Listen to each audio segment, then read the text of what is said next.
He told a 14-year-old boy he didn't belong in his own neighborhood. But when the truth came out, the soldier's world collapsed. Welcome to the Untold Struggles, the channel where injustice is exposed, where underdogs rise, and where every silenced voice is heard. Today's story will shake you, because when a child is harassed for simply walking home, what begins as intimidation becomes a fight for dignity, truth, and power.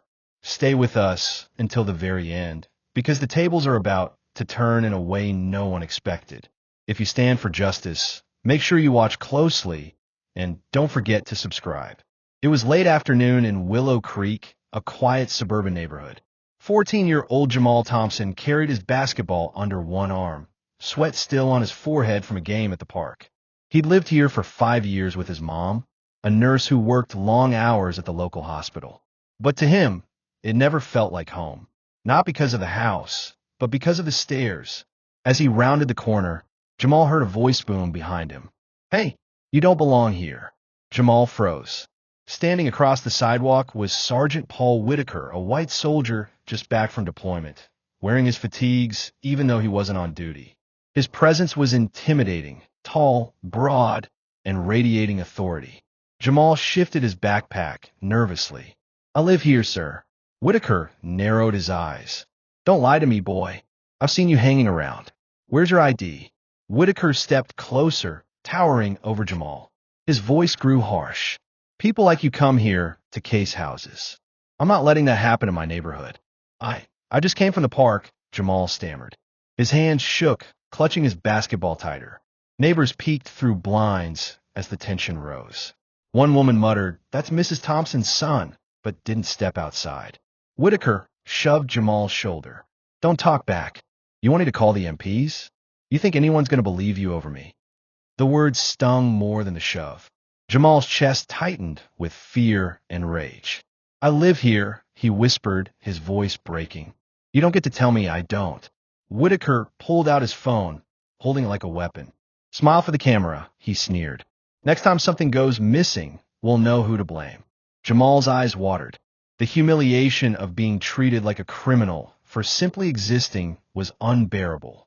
A car pulled up. It was Jamal's mother, Denise Thompson, just coming off a 12-hour shift. She leapt out when she saw her son cornered. "What is going on here?" she demanded. Whitaker straightened, his tone smug. "Just protecting the neighborhood, ma'am. Your boy doesn't seem to belong here." Denise's voice shook with fury. "That boy's my son. He lives here, and you will take your hands off him right now." Whitaker chuckled coldly. "Maybe you're the one lying." Denise dialed 911. "Then let's see what the police have to say." Within minutes, squad cars arrived. But when the officers stepped out, Whitaker puffed his chest and barked, "Sergeant Whitaker, U.S. Army." This boy was acting suspicious. I intervened. The officer's tone immediately softened toward him. "Thank you for your service, sir. We'll handle it from here." Then they turned to Jamal.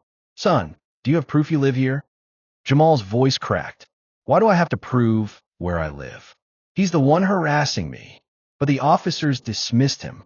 "Just show us your ID, and we'll clear this up." Denise's blood boiled. The soldier was believed instantly.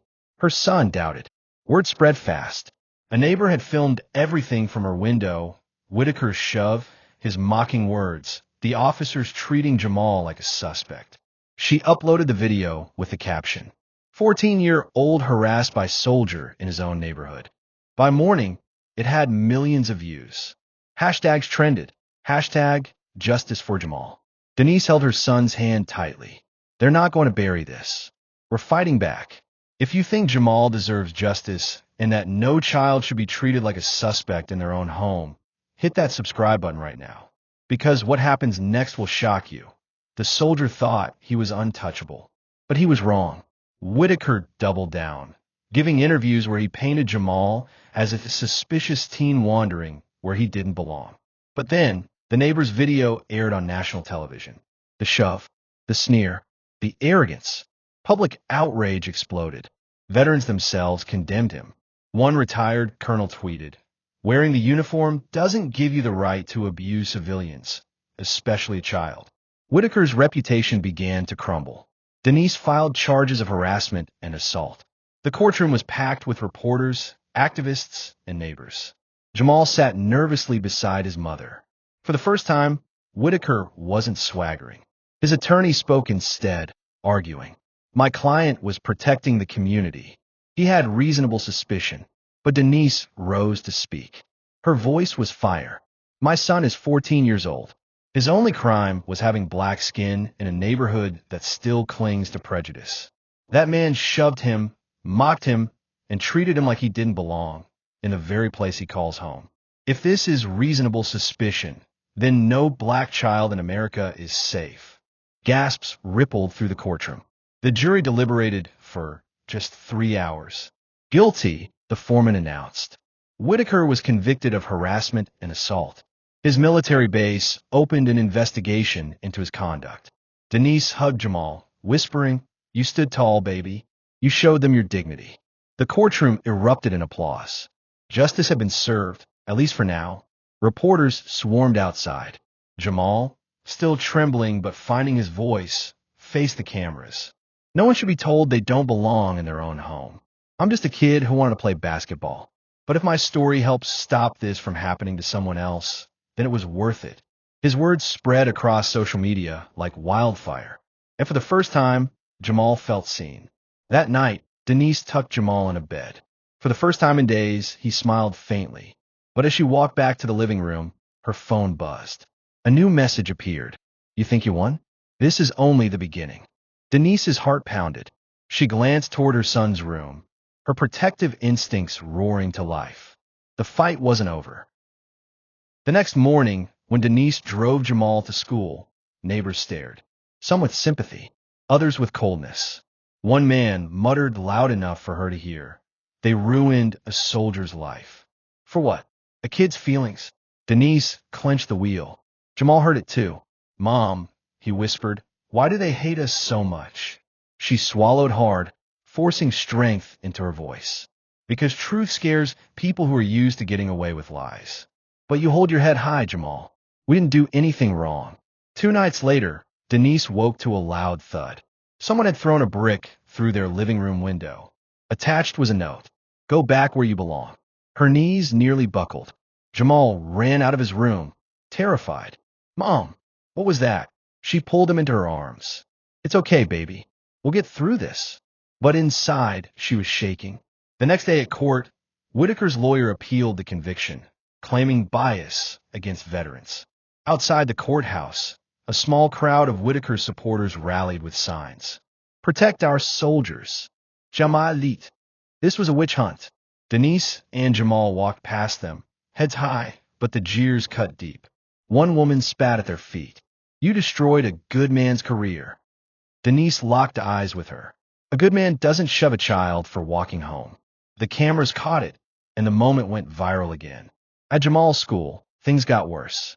One teacher, Mr. Callahan, whispered when he thought Jamal couldn't hear, "Troublemaker. Wants attention." Some students avoided him. Others taunted, "Neighborhood doesn't want you, Jamal. Maybe you should leave." One afternoon, a group of older boys cornered him in the locker room. "You embarrassed a soldier. You think you're some kind of hero." Jamal clenched his fists. His mother's words echoed, "Hold your head high." He didn't swing back. He walked away, but the humiliation ate at him. That night, Jamal broke down. "Mom, maybe we should just move. Maybe they're right. Maybe we don't belong here." Denise pulled him close, tears streaming. "Baby, listen to me. You belong anywhere your feet take you. Don't let them steal that from you." Her words lit a fire inside him. For the first time, Jamal whispered back, "Then I want to fight." If you believe Jamal should keep fighting no matter the hate, pause right now and hit that subscribe button. Because what comes next proves that when you stand up to power, the fight doesn't just continue, it explodes. Denise met with a civil rights attorney, Angela Monroe, who promised to push for further charges, not just against Whitaker, but against the officers who dismissed Jamal that night. "Your case is bigger than you know," Angela said. "It's not just about one soldier. It's about a system that believed him instantly and doubted your son." Denise felt her hope return. Jamal sat straighter, realizing this wasn't just his fight anymore. But Whitaker wasn't done. A leaked video surfaced online, edited to make it look like Jamal had been aggressive, leaving out the shove and Whitaker's sneer. Whitaker's supporters pushed it everywhere. See, the boy was out of line. The soldier was right. Death threats flooded Denise's inbox. One read, "Your son made an enemy of the wrong people." Weeks later, Denise, Jamal, and their attorney stood in court again. This time, not just for Whitaker's appeal, but for a disciplinary hearing against the officers who had doubted Jamal. The officers sat stiff, avoiding eye contact. The courtroom buzzed with tension. Angela's voice was sharp as steel. These men believed a soldier's word without question. They treated a 14-year-old like a criminal in his own neighborhood. That's not protection. That's profiling. Jamal took the stand, his voice trembling but clear. All I wanted to do was walk home. They made me feel like I didn't belong in my own skin. The room fell silent. The jury ruled in Jamal's favor. The officers faced suspension and investigation. For the first time, Jamal felt justice didn't just touch him, it echoed outward. Reporters swarmed him outside the courthouse. Cameras flashed. "What do you say to the people who claim you don't belong?" one asked. Jamal lifted his chin. His voice rang with new strength. "I belong anywhere I stand, and I won't let anyone tell me otherwise." That night, Denise spoke at a community rally. "This isn't just about my son. It's about every child who's been told they don't belong. Every family harassed for simply existing. Justice isn't a gift. It's a fight. And we'll fight until every child can walk home without fear." The crowd roared in agreement. But as Jamal and Denise walked back to their car, a black SUV slowed beside them. The window rolled down. Inside sat a man in civilian clothes, but with a military haircut and a cold glare. "You embarrassed one of ours," he said softly. "And people like you don't get away with that." The SUV pulled off, taillights glowing red in the dark. Denise gripped Jamal's hand tightly. Her voice was steady, but her heart raced. "This fight isn't over, baby. They're coming for us harder now." The screen fades to black. To be continued. If you believe Jamal's courage will carry him through the threats ahead, share this video right now. And don't forget to like, comment, and subscribe to the Untold Struggles, because part 2 will uncover just how far the retaliation goes and whether this family can survive the storm.